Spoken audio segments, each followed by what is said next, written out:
Hey guys, welcome back, and today I want to talk about UK tourism tax.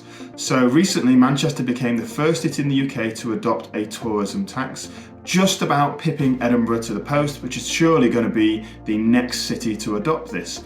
Now throughout Europe it's not uncommon to pay a tourism tax. At the moment in Manchester it's just £1 per person per night, which is very cheap, very reasonable, and you'd expect to pay relatively low tourism tax even in Europe, in cities like Rome, Barcelona, Lisbon, with Amsterdam topping the European charts at just over €11 per night. Now that is cheap compared to some other countries in the world like Bhutan, which tops the global tourism tax charts with a whopping $250, which is around £200 per night to stay in places like Bhutan. Now I'm not suggesting that UK tourism tax at the moment is going to cause us a big problem in the SA industry. Manchester's very reasonable £1 a night tourism tax isn't anything we're going to lose sleep over. Similarly, Edinburgh's proposed tourism tax is just £2 per night.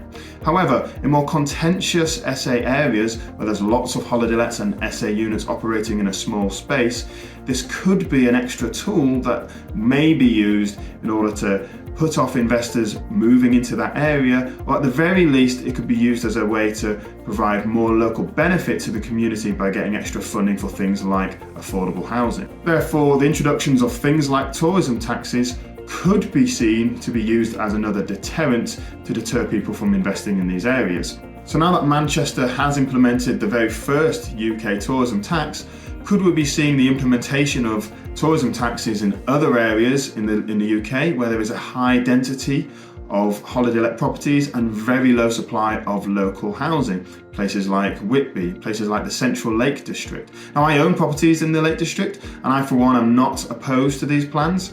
The very same day that Manchester announced that they were going to implement the tourist tax, the Lake District National Park began its own discussions about what tax they were looking to implement, and they're looking to raise around £17.5 million on an annual basis to support the park.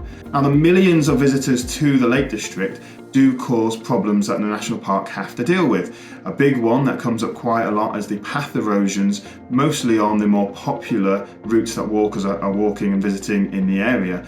Now the path erosion does leave a big scar on the landscape, it's unsightly, and it takes a constant team of management to control and update the paths and do all that maintenance. This is largely done by volunteers at the moment, but it'd be great if the Lake District could generate the extra funding from things like a tourist tax to be able to plough into the management of the paths and control the erosion, as well as other local projects that they need funding for.